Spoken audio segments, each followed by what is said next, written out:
Hey guys, today we're taking a look at some fancy third-party Joycons. These come packed with some nice extra features including RGB. Huge shout out to Spawnwave for mentioning these, they're actually pretty cool. This video will be mostly a review of the BinBok RGB Joycons, but I'll also be comparing them to the Hori SplitPad Pro, as they both share the same basic design and have a lot of the same features. If you want to pick either of these up, there'll be links to both in the description. Alright, let's start with what these both have in common. Both are oversized Joy-Cons with full-size buttons and joysticks. This makes both of these great options for people with larger hands.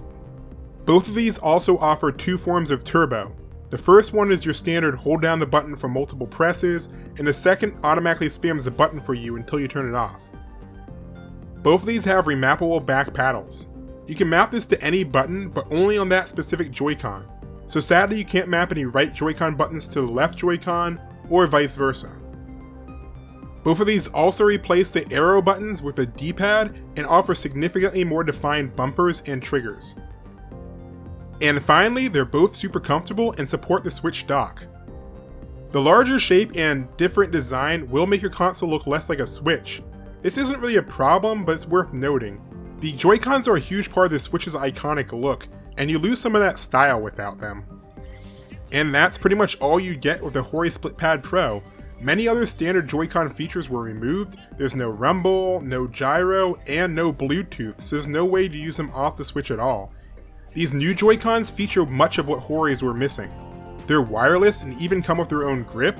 They feature gyro support and even adjustable rumble, and they even offer additional features such as supporting the Switch's official controller remapping feature. This means that through software you can remap any of the buttons, even cross Joy-Con. This feature is completely locked out on the Hori SplitPad Pro. You'll also get adjustable RGB with brightness control, 7 preset colors, and even a rainbow design. You can even switch to a color changing mode, which will slowly transition between the different color options. As for downsides, I'd have to say these don't feel quite as premium as the Hori Joy-Cons. Now don't get me wrong, it's not like they feel like something you'd find in a bargain bin, but after using the Hori Joy-Cons and 8-bit controllers for a few years now, I was able to feel the difference. On the BinBok Joy-Cons, the buttons feel a bit mushier and less precise, and same with the triggers. The D-pad has zero pivot to it, and while all these buttons are responsive, they're just not as precise as I'd prefer. The joysticks are fine, and they're more styled like the Xbox One sticks, with a smaller top and gripping around the edges, and the tension's also a bit higher than that of the SplitPad Pro. So again, I'm not saying this is a bad controller. Personally, it's pretty good and definitely better than a lot of the third-party options out there, but I still think the Hori has the advantage when it comes to quality. Now we're going to switch to talking about just the BinBok Joy-Cons. Starting with some minor complaints. For one, the reset button on these controllers just turns them off. This will reset your turbo settings, but there's no option to clear everything, such as unpairing them, lighting, or mapping settings. Another minor annoyance is the LED light bleed. This comes from the player indicator light, and it shows up in handheld mode or on the grip.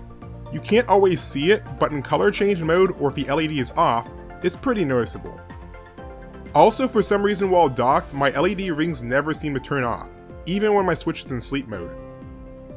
And there's also the fact that you can't fully charge these Joy-Cons from your Switch in handheld mode, but they can draw some power from your Switch.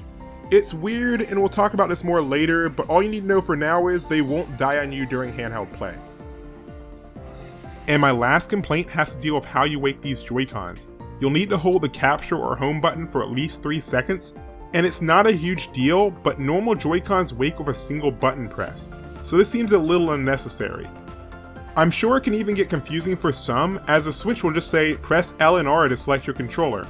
And doing this will power up and connect a normal pair of Joy-Cons.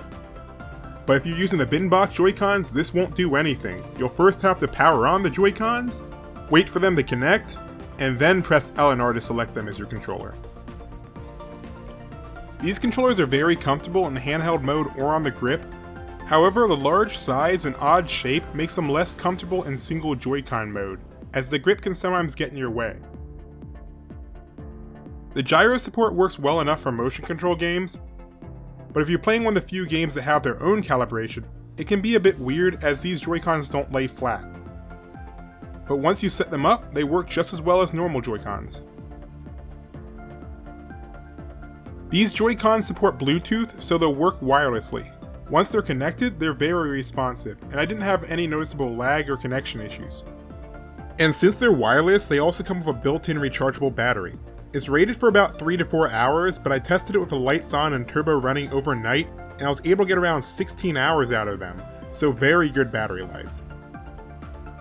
When connected to the Switch, they communicate directly, so airplane mode will work just fine. And technically, your Switch can charge the Joy-Cons in handheld mode, but it won't charge them completely. It will start charging them, and I think it stops when your system battery starts to drop a bit, but I'm not sure. So just keep in mind, if you want to charge these fully, you'll want to dock your Switch. You can also charge these directly, as they each have a USB Type-C port. This port is also planned to be used for firmware updates down the line, but these controllers come with a fairly cheap USB cable. And since USB Type-C is a bit more picky than micro, if you need to charge this way, I suggest using a better quality USB cable, or really anything with a proper resistor built in. I'll have some good quality cables linked in the description. But yeah, overall these controllers are actually pretty fantastic. Sure, they lack NFC, True HD Rumble, and infrared, but other than that, they work just as well as the official Joy-Cons, but with a higher degree of comfort. The SplitPad Pro just has so many more compromises. The emissions were likely required by Nintendo to keep them from competing with their own Joy-Cons, but regardless, for most people I'd actually say the BinBok Joy-Cons are a better option than the Horis. They're significantly more versatile and convenient. However, I have been using Hori products for the last few years, and I can tell you right now, their products pretty much last forever. So it really comes down to quality versus convenience.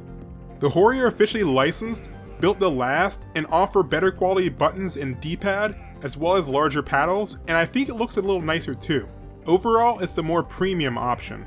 And if you already have a Pro controller, you already have something for docked play anyway.